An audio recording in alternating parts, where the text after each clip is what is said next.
Leo tena tumekutana hapa na mazungumzo yetu ya leo, kama ambavyo inavyofahamisha sura zote zinazoteremka Maka, ni ya imani, kujengana kiimani. Na mazungumzo yetu ya leo yatakwenda kabisa kwa kiasi ambacho Mwenyezi Mungu atajalia kuhusu masala ya imani. Na inshallah kwa masala haya na kwa imani hizo Mwenyezi Mungu atakazotupa, atujaliwe ile ni sababu ya kwenda kukutana na kipenzi chetu Nabii Muhammad sallallahu alaihi wa alihi wasallam. Leo tunaongelea kiumbe kinachoitwa maji. Mazungumzo yetu leo yanajikita kwenye kiumbe kinachoitwa maji. Maji ni kiumbe kinachoonyesha ukubwa wa Mwenyezi Mungu Subhanahu wa Ta'ala. Maji ni kiumbe kingi ulimwenguni kuliko eneo lolote au katika eneo la nchi kavu, au sivyo? 71% kama sikosei, kwenye 71 ndivyo ni maji. Ni asilimia ndogo sana, 29 takriban. Ukisema takriban inafahamika, ndio eneo la nchi kavu. Maji ni kiumbe kinachotakiwa kitutafakarishe. Na kwa darsa yetu ya leo insha Allah, kwa sababu waja'alna min alma'i kulla shay'in hayy, itakuwa ni sababu kama tulivyotaja jana, famadha ba'da Ramadhan au famadha ba'da tafsir, sio famadha ba'da tafsir. Baada ya tafsiri zetu hizi na jinsi tutakavyosoma kuhusu habari ya maji, na sisi usije ukasema tukisema hivyo tunaweka utaratibu wa watu kuchangishana. Hapana, utaratibu huo sisi hatuchangishani. Tunaelezana kwa mujibu walivyotufunza Mtume, maswahaba wa Nabii Muhammad, mashekhe zetu, mpaka kufika leo katika darasa zetu kama hizi. Mwenyezi Mungu Subhanahu wa Ta'ala ametaja kiumbe hiki maji, lakini amekitaja katika at-tasrifu ilahi, katika mchanganuo wa kimungu. Mungu alivyochanganua kuhusu namna ya utaratibu wa kuyateremsha hayo maji yanapokuja ardhini, ni kwa utaratibu maalum na kwa uwezo wake maalum mpaka kutufikia hapa tulipo.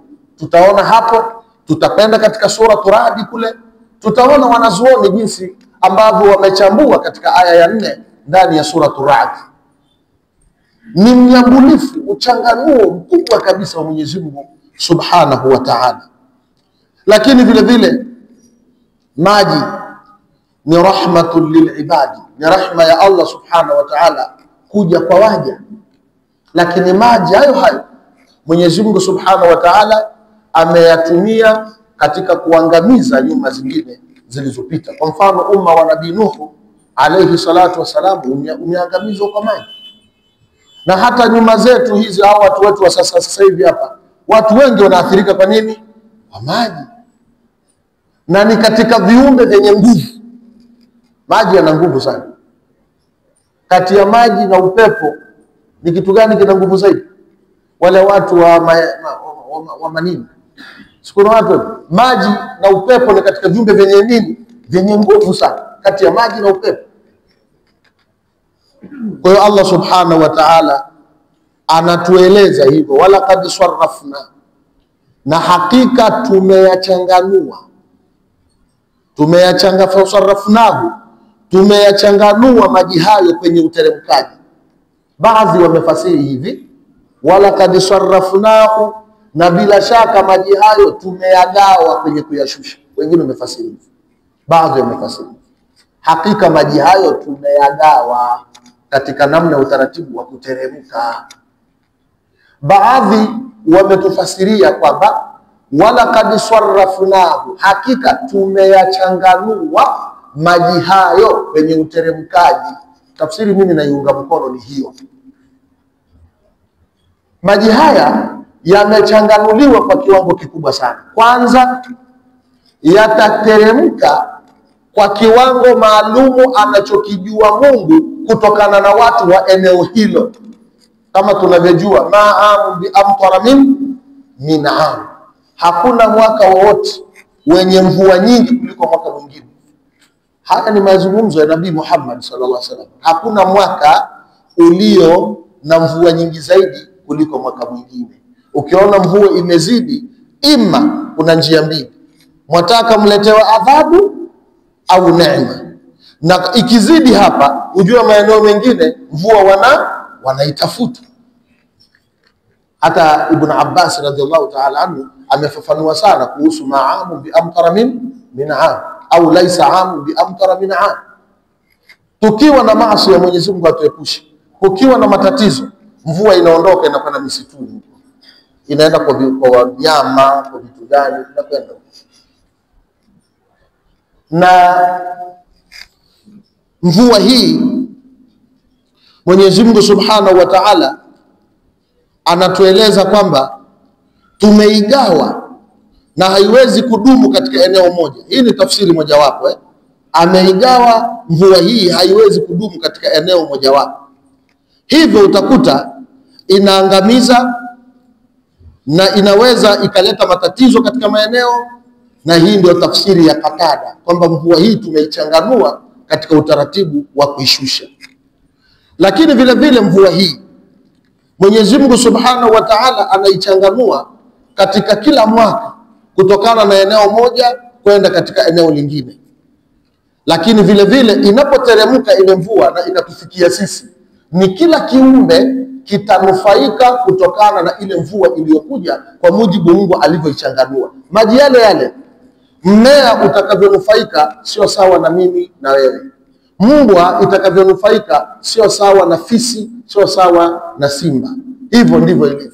Mpaka sisimizi zinafurahia kutokana na kuteremka kwa nini? Maji. Na yule sisimizi naye atanufaika kwa yale yale maji, tofauti na mimi na wewe tutakavyonufaika na maji kama yale. Huu ndio uumbaji wa Mwenyezi Mungu Subhanahu wa Ta'ala. Na Mwenyezi Mungu Subhanahu wa Ta'ala atuambia, waja'alna min al-ma'i kulla shay hayy. Tumeyaweka haya maji haya, kulla shay, tumeyaweka maji haya katika kila kitu kuwa ndio uhai wake. Uhai wetu sisi watokana na nini? Watokana na maji. Na hata nilikuwa na tizama, bado tuna deni moja hatujalimaliza. Tulitaja kwamba swala ina manufaa katika afya ya mwili wa mwanadamu. Tunakumbuka hiki kipengele hiki? Tunalikumbuka hili deni hili? Deni hili litalipwa deni hili. Lakini kwenye maji tunashauriwa sana kutumia. Kwa mfano kama sasa hivi kipindi cha jua lipo equator. Sasa hivi jua lipo katika hamad, lipo katikati. Ni vipindi vya joto. Tunashauriwa sana katika vipindi kama hivi kunywa zaidi maji. Na maji tunashauriwa tuyanywe sana katika wakati walizeni nyakati zile za daku. Kwa mfano kipindi kile cha daku, kunywa maji ya kutosha, ili kwa ajili ya kuja kukabiliana na saumu katika kipindi kama hiki. Maji ukiyanywa katika mwili yana faida nyingi. Moja katika faida yake kubwa ya maji ni kuleta virutubisho maalumu katika mwili, lakini na kusaidia kuondoa taka zilizo katika mwili. Maji yanaondoa taka katika mwili. Kwa mfano ukiyanywa maji, kuna wakati utakwenda zaidi katika haja ndogo. Unavyokwenda katika haja ndogo ni ule msafisho wa mwili na mzunguko wa damu ulio katika mwili. Kwa hiyo hata maji katika mwili ni yanatakikana zaidi na ni mengi zaidi maji katika mwili kuliko eneo lolote katika mwili yetu. Takriban 70% pia kama sikosei. Maji pia katika mwili, maji katika mwili ni mengi kuliko eneo lingine ambalo halipo katika nani. Yaani katika eneo lingine lolote katika mwili wetu. Hivyo Mwenyezi Mungu Subhanahu wa Ta'ala anatufahamisha kama anavyoteremsha maji, lakini katika maji hayo tuna wajibu wa kuyatumia, na katika kuyatumia maji hayo yana manufaa zaidi katika nini? Katika miili yetu. Lakini vile vile maji yanatumika kama rahma. Maji yanatumika kama rahma. Rahma katika mas'alatul ibadat, katika masala ya ibada. Waislamu tunafeli katika kuyatumia maji katika kujiendea ibada zetu. Mashekhe katika mashekhe wa fiqh wamezungumzia sana katika idara ya maji, katika kutumia maji. Maji kwanza yanatusaidia katika kutoa najasati, au sivyo? Maji yanatusaidia katika kujitoharisha. Maji yanatusaidia katika kila namna kwetu sisi. Katika jambo baya ni kutumia israfu. Maji hayatakiwi yatumike israfu.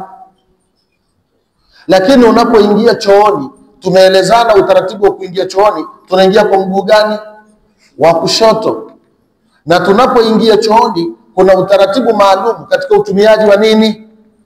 Wa maji. Adhabu kubwa itakayowapata watu, Mwenyezi Mungu atuhifadhi na hiyo, ni adhabu ya kutokujistiri na kitu kinachofanana na maji. Ambacho ni kitu gani hicho? Mkojo. Mkojo ni kiumbe kinachofanana na maji.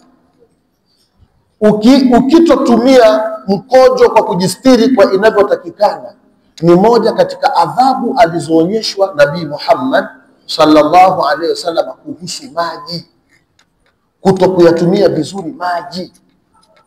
Na unapojisaidia usiinuke haraka kwa kuona kwamba umemaliza kujisaidia. Hapana, kwanza jikohoze kohoze.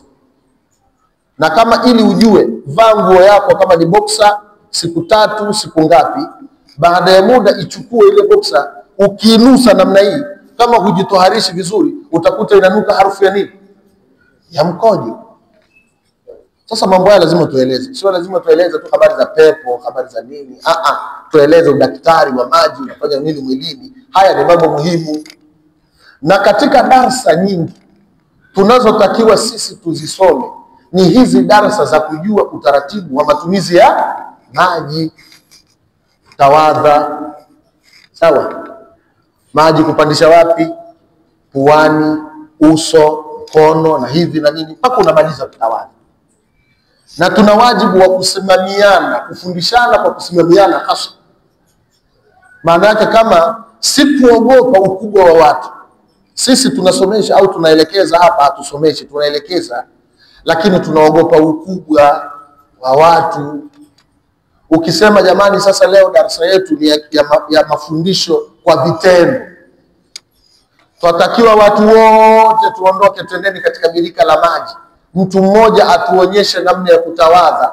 Tutagundua baadhi ya watu wengi hawajui kunini, hawajui kutawadha. Na je, kuna huyo hata yakubali katika sisi hapa aende pale katika birika, twendeni? Leo tumefanywa wajinga kweli kweli. Ndio hali tuliofikia wakati sasa. Wala kad sarrafna. Na Mwenyezi Mungu ameleta kwa taukidi, wala kad sarrafna.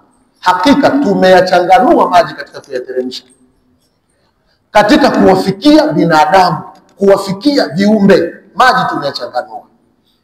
Na kabla hatujaenda mbele hapo, maji ukiyapata, maji ndio riziki. Hakuna riziki kubwa kama maji.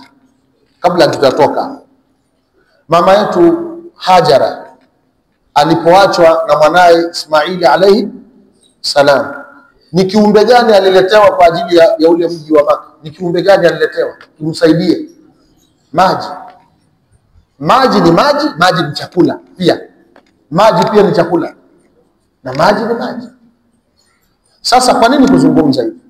Maji ukifanikiwa kuyapata, kitakacho kusaidia ni akili Mungu alizokupa. Mfano, miji kwa mfano tuchukue mji wa Dubai.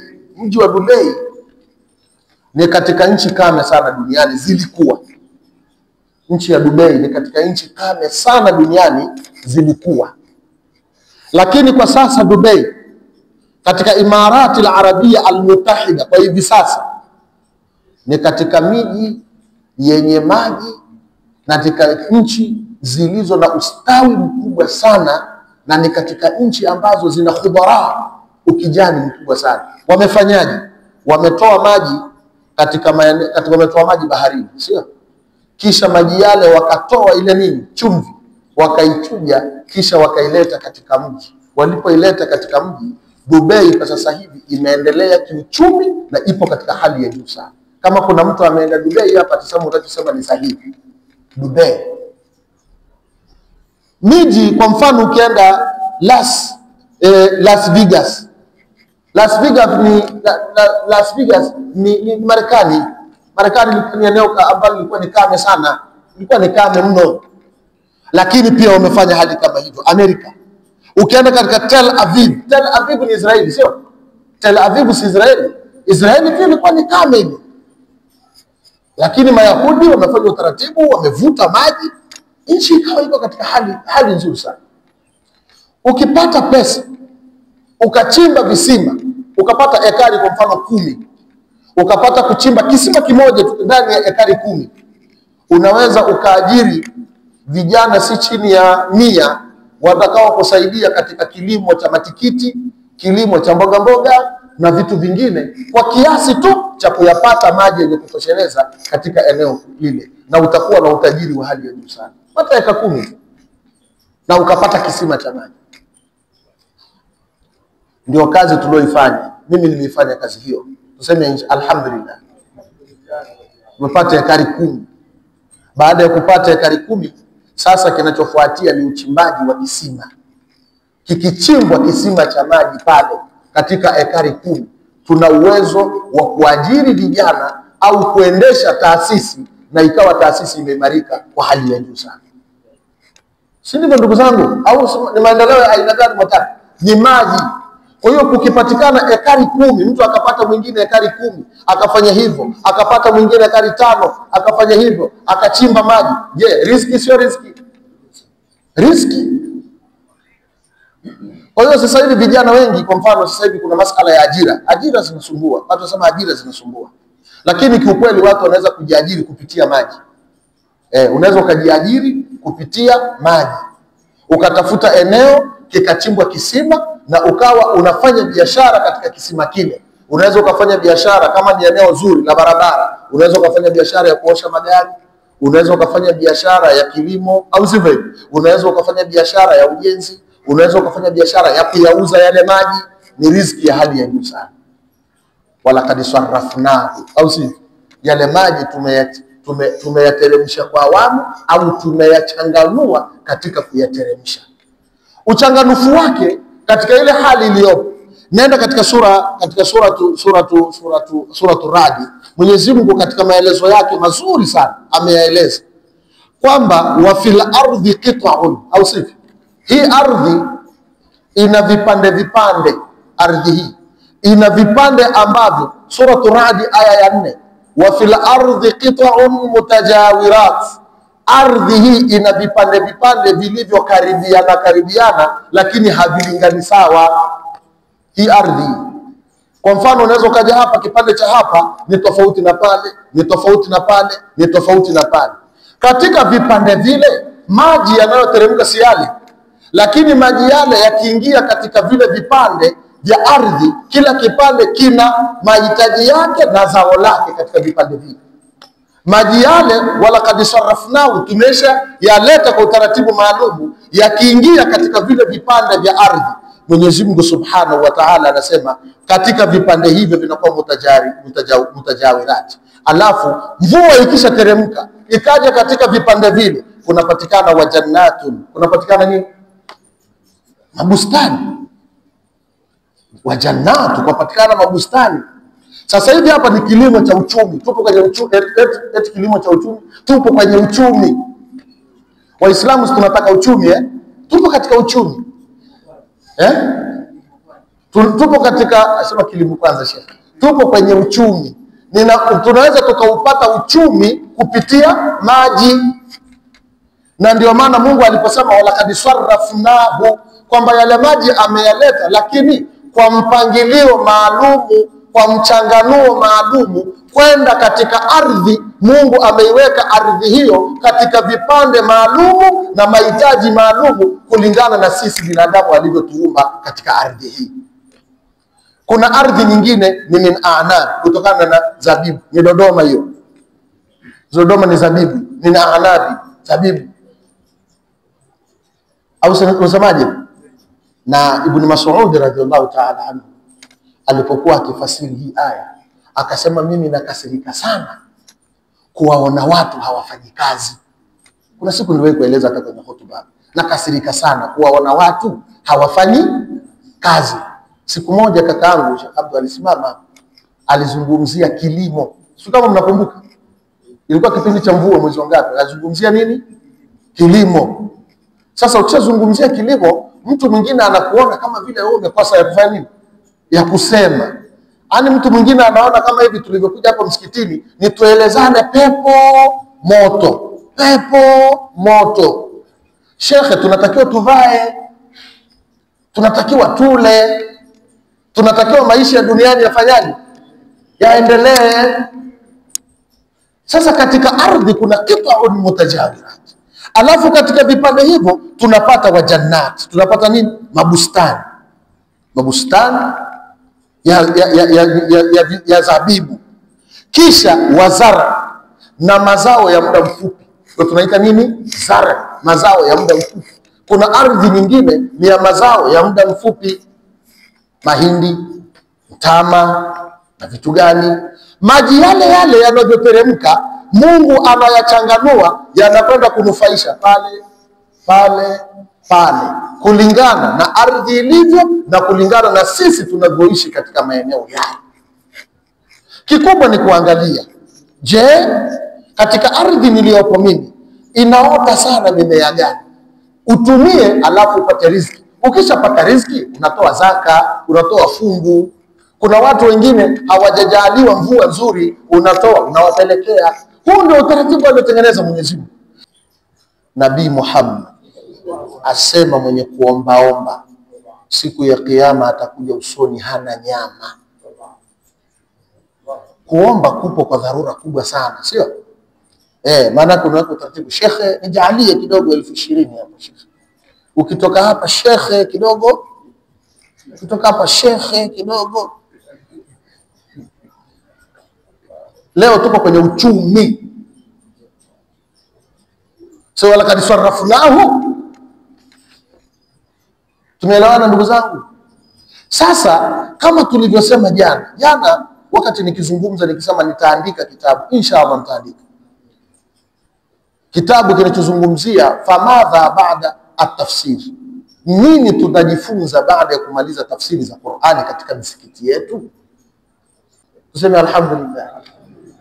Katika utaratibu wa kusema shilingi 20,020, bwana mmoja jana baada ya swala akaniita akaniambia, mimi nimo na inshallah mwalimu ikiwezekana tupitishe daftari kwa ajili ya watu tupate 20,020, tuanze utaratibu wa mfuko maalumu kwa ajili namna gani ya kufanya kuendesha nini Uislamu. Daftari hilo hatuto nini, kwa sababu siku hizi ukizungumza uchumi waonekana wafanya fitna, wafanya hivi. Siku hizi ukizungumza uchumi, sasa kitu kilichopo ni kwamba mimi nimo katika utaratibu huo, na nimepata mtu wa pili amekuja kuniona kwenye utaratibu huo, na mtu mwingine naye akisema na mimi nimo, tunaweka utaratibu wa utakavyokubaliana.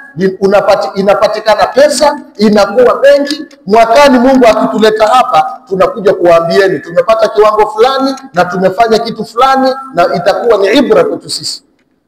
Lakini kwa wale watu wenye nia safi na ambao wako tayari kwa la ilaha illa Allah, sio tafsiri kusema tu na kuondoka, jamani inshallah alhamdulillah rabbil alamin wa sallam. Hapana, mimi niko mmoja wapo na mimi ni wa ala rasi. Na kuna mwingine jana Muislamu akasema na mimi nimo, na mwingine akisema na mimi nimo, sema tupo.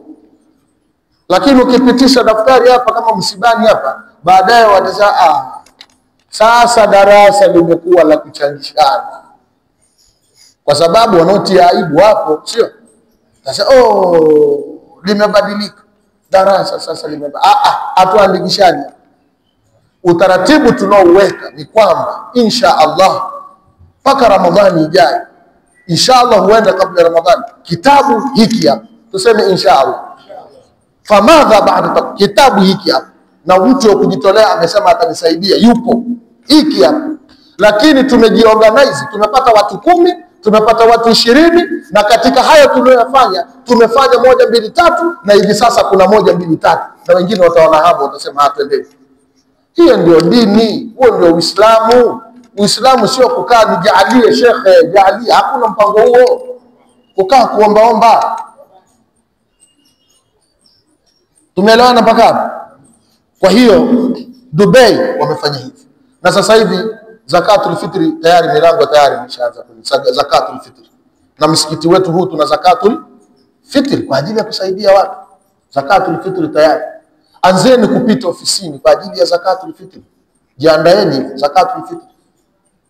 Na ni utaratibu mzuri umeasisiwa toka kipindi cha Sheikh, na wako watu wazuri kabisa wanaofanya kazi kwa ajili ya utaratibu huu.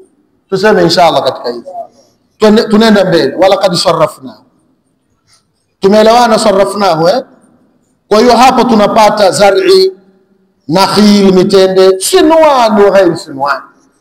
Mwenyezi Mungu akileta ile mvua, basi kuna mimea yenye kuchipua na isiyochipua. Kwa mfano hapa Mwenyezi Mungu anataja kilimo cha nini? Yenye kuchipua ni nini? Migomba, nini? Ndizi. Mwenyezi Mungu anasema sinwan wa ghairi sinwan. Ndizi zile, kilimo cha ndizi hapo. Sio lazima ataja mauz wa ghairu mauz. Maana hapo anataja mimea inayochipua na isiyochipua. Sheikh Omar ni sawa? Twendeni mbele. Tumeelewana hiyo? Bainahu, maji hayo tumeyasarif, tumeyaleta kwa awamu, tumeyachanganua kati yao hayo maji. Maji ya eneo fulani yalivyo yakifika chini si sawa na eneo lingine, au sivyo? Kwa hiyo inakuwa kwa maji kama hivi. Mwenyezi Mungu Subhanahu wa Ta'ala asema bainahum, kati yao, watakiwa liyadhakaru, ili wapate kuwaidhika. Lakini maskini ya Mungu, hapa Nabii Muhammad sallallahu alaihi wasallam anatufundisha, ilipofika kipindi mvua ilikuwa hakuna, basi mwenye Mtume sallallahu alaihi wasallam akaomba mvua ikaja. Mtume aliomba mvua ikaja. Ilipokuja mvua, basi wako waliosema, watu waligawanyika aina mbili, na ndio dunia lazima watu wagawanyike. Wako waliosema tumenyeshelezwa kwa uwezo wa Allah, na wapo waliosema mutirna bil anwai, tumenyeshelezwa na nyota fulani. Yani hata sisi tuna tabia hiyo kwamba mvua imekuja kwa sababu ni majira ya kitu gani sijui kuna nyota fulani ikitokea ndio, si ndivyo Mwenyezi Mungu anataka tu useme mvua hiyo imenyesheleza kwa uwezo wake yeye nani? Allah Subhanahu wa Ta'ala. Sasa Mwenyezi Mungu ndo akasema faaba aktharun nasi illa kufura, wakakataa watu wengi, illa kufura, isipokuwa wakazidisha kufri yao, wakazidisha kukanusha kwao, wakaanza kusema na hivi, maneno mengi yakaja. Lakini kuna baadhi ya nchi hivi sasa kumewekwa utaratibu wa kudungua mvua, kutengeneza mvua, sio? Kuna watu wanatengeneza mvua, na nchi zingine wanatengeneza mvua. Sheikh Omar yeye, kuna manchi mengine wanatengeneza mvua. Mawingu sio yanafanyaje, lakini mvua hasa ni hii ya Mungu, au sivyo? Wako wanatengeneza, wanaweka utaratibu. Najua elimu ndio kila kitu. Na watoto wasome. Sisi watu wakubwa wasome. Wekeni utaratibu, watu wajielekeze katika elimu. Ukishakuwa kwenye elimu, shekhe, ndio kila kitu. Tusikae tu hivi, kukaa katika hivi. Watu unaweza ukatumia kitu kimoja tu ukanufaika na ukapata malipo makubwa sana, na hali yako ikawa iko vizuri sana. Walau shiina, lau tungelitaka la ba'athna, hii tuite kama ni jumla mu'taridha katika kutaja ile uwezo wa Mungu. Baada ya kutaja uwezo wa Mungu, kutaja kivuli, kutaja usiku na mchana, tumetaja mvua, pepo zile, si ndivyo? Sasa Mwenyezi Mungu anaingiza hapo neno kwamba utaratibu huu na kule kumpeleka Nabii Muhammad sallallahu alaihi wasallam kwa umma wote huu ni yeye kataka. Si kana kwamba lile la yeye kuwa ni ahabbu khairi khalqillahi kullihim kwamba kalitaka yeye, na Mungu akishakupa jambo ni yeye kakupa, si kana kwamba ni wewe umejiweka. Hakuna mtu anayejiweka kwenye jambo. Sasa ndio Allah anasema walau shi'na la ba'athna fi kulli qaryatin nadhira, tungetaka tungepeleka katika kila mji, kila eneo nadhira, tungempeleka mwonyaji.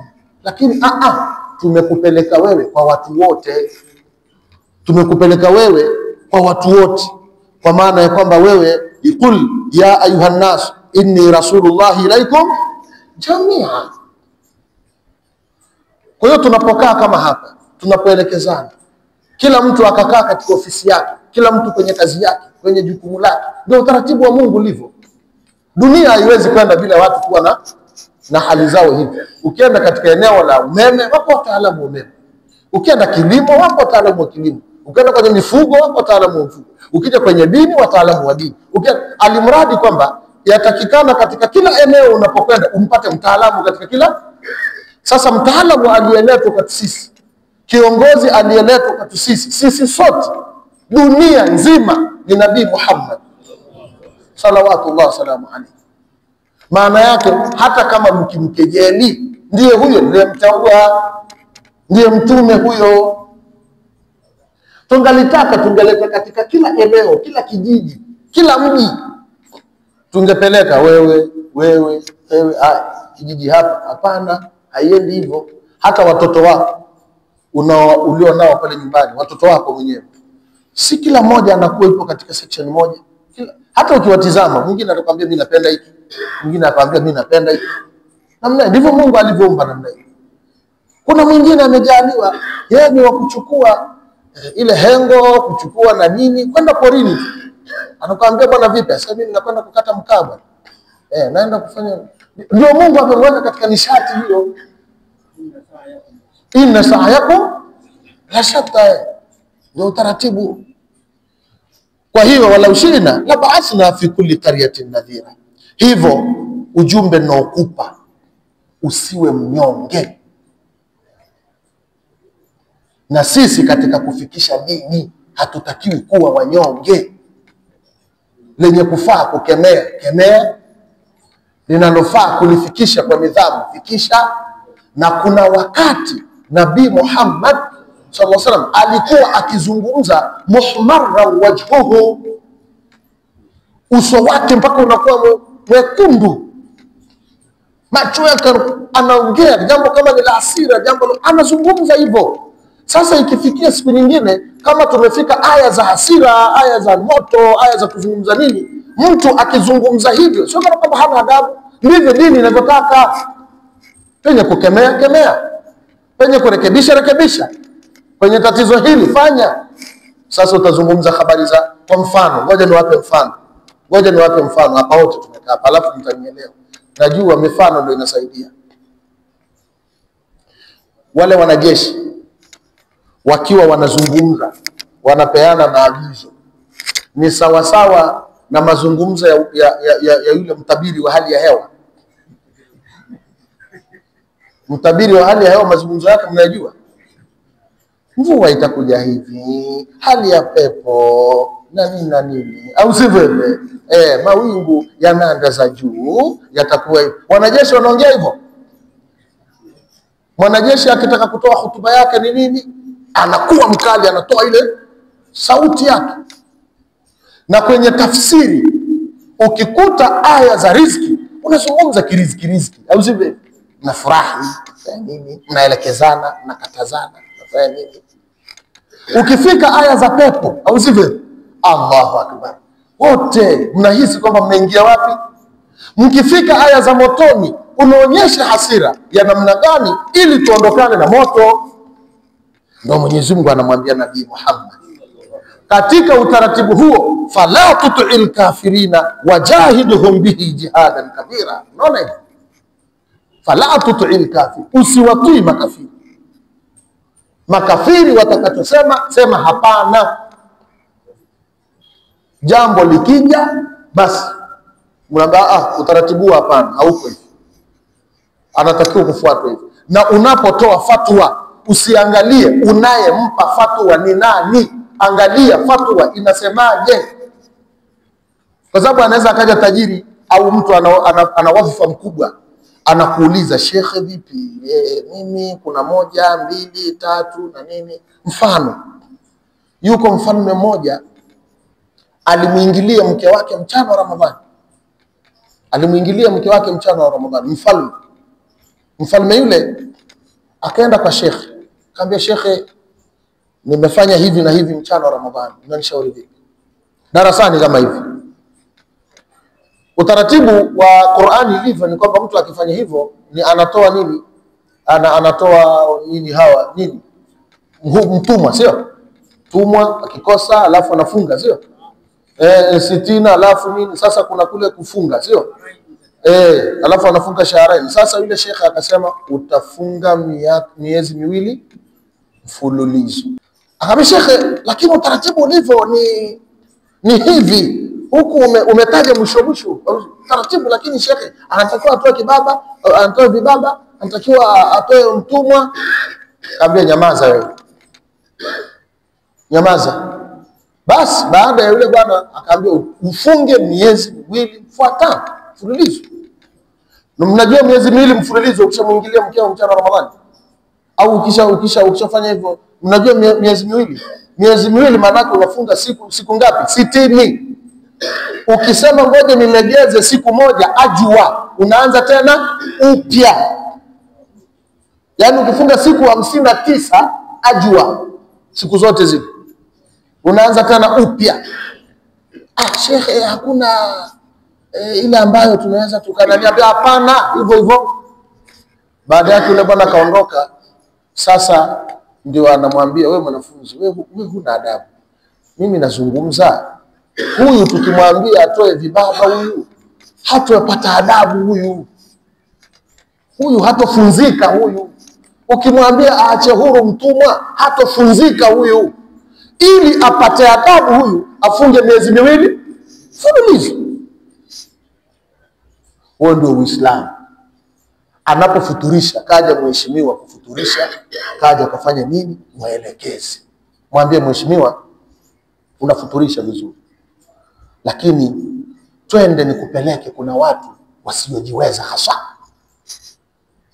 Wako watu mlo wao wa siku hawana, au nikuletee.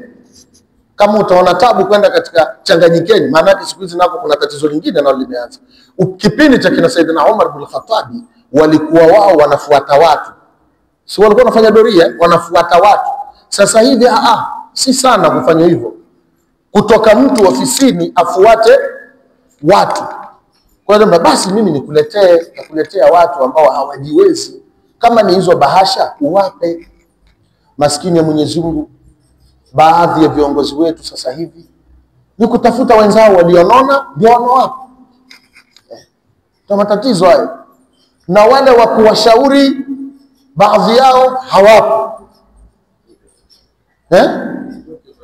Kote machawa, shekha asema. Watu wameingia machawa. Au sivyo? Mtu wa kushauri naye shida naye. Unatakiwa sema hapana. Katika futari yako unayotaka kuifanya, wako walemavu, wako wasiojiweza, wako wenye hali ngumu, wako mayatima, au sivyo? Ambapo hivi sasa tunapoendea hawana nguo za sikukuu, sio? Watu mnafuturisha tu, lakini hamwangalii nguo za sikukuu za watu wasiojiweza. Wako watoto wa maskini watataka wavae vizuri, lakini hawana cha kuvaa.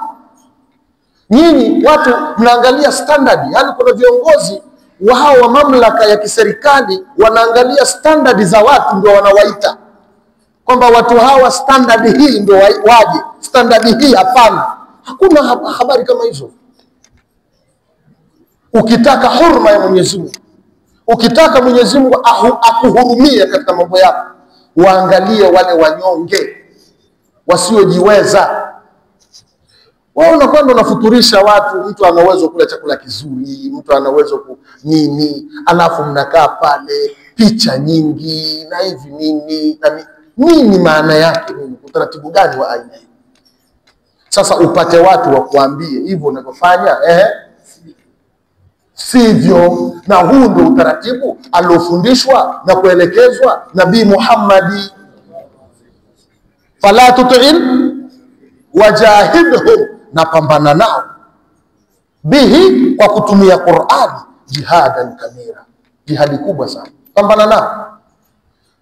Na ile ya mwanzo tuliposoma walaqad sarrafnahu, wapo wengine wamefasiri haya inarudi kwenye Qur'an, walaqad sarrafnahu bi maana sarrafna al-Qur'an, baadhi wamerudisha, lakini sarrafnahu kwa maana ya nini? Maji, mvua. Hiyo ndio utaratibu. Kwa hiyo huo ndio utaratibu unaotakikana. Sheria za Mungu zifuatwe, huruma ya Mungu itatuijia sisi tukiwa na nini? Huruma. Na kila ukiwa na kiongozi, na sisi tunaelezana, kila ukiwa na kiongozi, kwa mfano mtu ana pesa, ukawa rafiki yako au akao uko naye, siku hiyo akakuita, sio lazima akupe kitu. Kumewekwa nao utaratibu namna hiyo.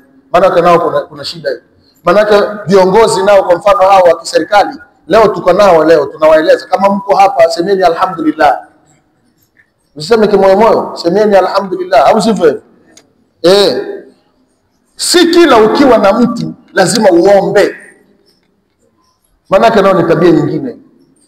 Ukiwa na waziri hivi, basi sema mheshimiwa sasa. Ukiwa na mheshimiwa rais hivi, sasa mheshimiwa, hebu nipatie kidogo. Sasa huyu utakuja kumshauri nini? Hata kuja kukutaka baadaye. Maana sema hili jitu laomba hili, hata kukimbia. Hili ni jitu gani, la aina gani? Maana akiona simu yako tu tayari kama shekhe tena anapiga. Mtu fulani tena anapiga. Haya tunaeleza ndio Uislamu. Fala tuti'il wajahidhum bihi, pigana nao. Wa huwa alladhi, na Mwenyezi Mungu ndo ambaye, marajal baharaini, nilikuwa nikitizama hiyo tafsiri hizi na zile, marajal baharaini. Sasa tunafasiri marajal baharaini, nikakuta tafsiri tatu. Mwenyezi Mungu ndo ambaye marajal baharaini, aliyeambatanisha bahari mbili, mulasaka. Huyu ni al-Maradhi tafsiri hivi, tafsiru al-Maradhi. Yeye ndio ambaye marajal baharaini, ameambatanisha. Tafsiri ya kuambatanisha ni tofauti na tafsiri ya kuunganisha. Sio kama naeleweka. Kuna kuambatanisha na kuunganisha na kuchanganya. Kuchanganya ni tofauti, kuambatanisha ni tofauti, au sivyo? Na kuunganisha ni tofauti. Mungu hajaunganisha zile bahari. Ukisema ameunganisha, mbele inakataa. Anasema kwamba wajaala bainahuma barzakhan wa hijran mahjura. Kwa maana ni kwamba hajaziunganisha. Alichokifanya zile bahari, shekhe anasema mutalashikaini, zimefanyaje? Zimeambatanishwa. Kukiambatanisha kitu ni tofauti na kukiunganisha kitu na kukichanganya kitu. Manake ni katika tafsiri za takao makini sana. Ukisema wa huwa alladhi marajal bahraini, kwamba yeye Allah subhanahu wa ta'ala ndiye aliyeunganisha bahari mbili, tayari tumeteleza. Tukisema yeye Mwenyezi Mungu subhanahu wa ta'ala ndiye aliyechanganya, sio aliyechanganya bahari mbili, tayari tumeteleza, kwa sababu hazijachanganywa zile bahari, hazijachanganywa zile bahari, zimeambatanishwa. Na ndio maana leo nikaona ni huyu tumtumia al-Maradhi asema mutalashikaini.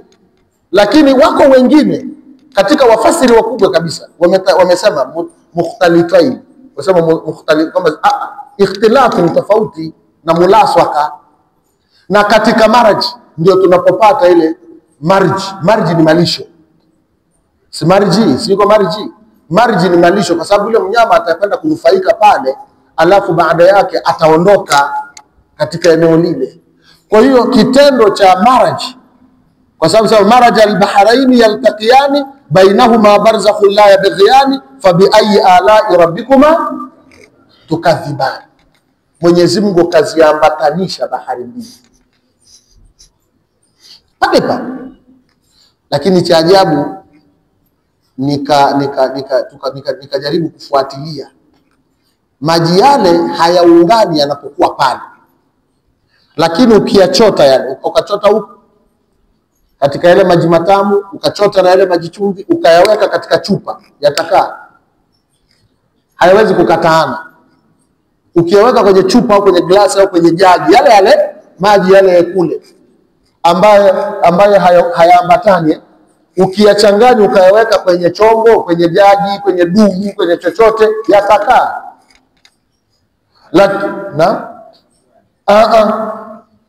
Kubaguana na kubaki pale yalipo ni pale pale yalipo, kwa maana kuna hikma na siri ya Mwenyezi Mungu katika lile eneo kulingana na hali ya dunia jinsi ilivyo. Nenda kama unabijali, si bahari iko hapa, ni wapi jamani? Ile bahari iko wapi? Shamu ni wapi? Ni hata Misri pia. Nenda sasa yoyote katika Uislamu, nenda siku moja kayachote Pacific na Atlantic, katika bahari kubwa hizo. Sasa kwa sababu iko duniani, nenda kachote. Kwa sababu nilikuwa natizama mashehe, tumalizia darasa yetu nilikuwa natizama mashehe kama wanne. Yuko Dr. Zakir Naik, yuko Sheikh Muhammad Mutawalli Sha'rawi, kwa sababu si mtu wa Misri huyu, Sha'rawi, yuko Dr. Ibrahim bin Sayyid, na yuko Dr. Yusuf al-Qaradawi, sio Dr. Yusuf al-Qaradawi. Basi naye vile vile katika maelezo hayo ni hivyo kwamba wamesema ni mutalashikaini, sio mukhtalifataini, au sivyo? Ni mutalashikaini, lakini unapochota ukaweka katika eneo lingine, hiyo ndio Mungu. Mtambue Mungu yuko hivyo, maraj al-bahraini, katika bahari hizo mbili. Hadha azbu, bahari hii ina maji matamu, tena furatun, matamu mno ya kukata kiu. Furat, maji hayo ni matamu sana ya kukata kiu, ukinywa kiu cha katika, maji matamu sana mazuri. Wa hadha, na bahari hii ni milhun, ni chumvi, alafu ujaji, chumvi sana iliyokoa kwenye chumvi. Allahumma salli wa sallim alayhi. Alafu katika hizo bahari mbili, wajaala, sio wakhalaqa, wajaala, akaweka utaratibu maalum bainahuma, kati ya bahari hii yenye maji tamu na bahari yenye maji chumvi. Utaratibu wenyewe ni barzakhan, ni kizuizi maalumu anachokijua Mungu. Barzakh ni sitr maaluma, ni kizuizi maalum, lakini Mungu ndo anafanya nini? Kwa mfano tukifa, tukiwekwa kaburini, pale ni barzakh, sio? Ni kizuizi maalumu cha pale na ulimwengu na huko duniani. Kizuizi hicho anachokijua ni nani? Ni Mwenyezi Mungu. Sasa pale ni kizuizi anachokijua mwenyewe kwa utaratibu wake. Wama utitu minal ilmi, haji daktari hapa akwambie kizuizi hiki ni hiki na hiki na hiki, hafiki huko. Hakuna daktari kwa professor aliyesuna PhD vitu gani hivyo. Hebu tueleze hii barzakh hii, haya maji haya barzakh yake, anayejua ni yeye tu. Bado nakilul ilma ila Allah, elimu tunaitegemeza kwa Mungu, tunasema wallahu a'lam. Vyote ni vimiminika, lakini vimiminika vile haya hayaendi huku au haya, hata kama mawimbi yatapiga, sio? Yakipiga haya narudi huku, haya narudi huku. Jamani, si mambo tunaona kwa macho yetu. Je, Mungu ni muweza, sio muweza? Kama Mungu anaweza akafanya hivi, kwa nini wewe katika Ramadhani hii usikae usiku ukamwelekea Mwenyezi Mungu Subhanahu wa Ta'ala, ukamwambia Mwenyezi Mungu, ambaye umefanya moja kadha, umefanya hili, umeleta usiku, umeleta mchana, umeleta mvua, umechanganya, umeambatanisha bahari bila kukutana. Ya Rabbi, na mimi kwa matatizo yangu, shida yangu ndio nayo, na mimi nisaidie ya Rabbi, 1 2 3 4. Wallahi mpaka unakuja kumalizia Ramadhani, Mwenyezi Mungu anakubali dua yako, unakuwa uko katika mazingira ya sawa sawa. Sallu ala rasul. Huyo ndio Mtume Muhammad. Sasa yale makafiri wafikiri sasa yanasema, yale makafiri yalikuwa yanamkejeli sasa yanasema, itasema wapi? Hayawezi kusema kwa lolote makafiri haya.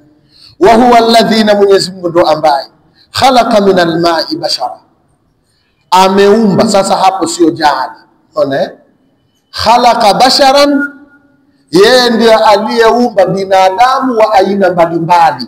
Hakujasemwa khalaqa bani adam, sio khalaqa basharan kwa tanwini. Kwa nini kuja kwa tanwini? Kwa sababu utakuta wewe ulivyo, maji yako yale yale, mbegu zako za uzazi zile zile, lakini vitoto unavyovizaa vinatofautiana. Au unabishi?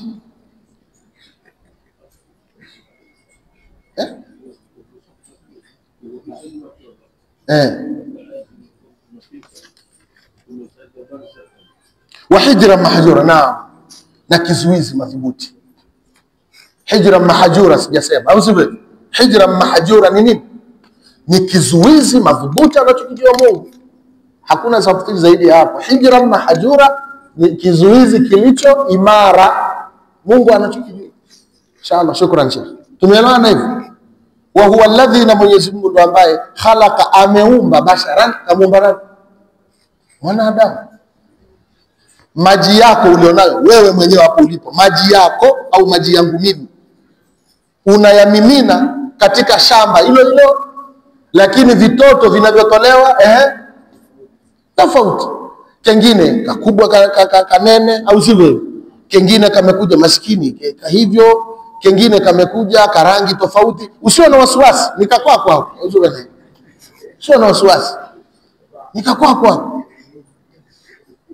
Yani kama maji yanavyoteremka kutoka angani yanavyoshuka, au sivyo?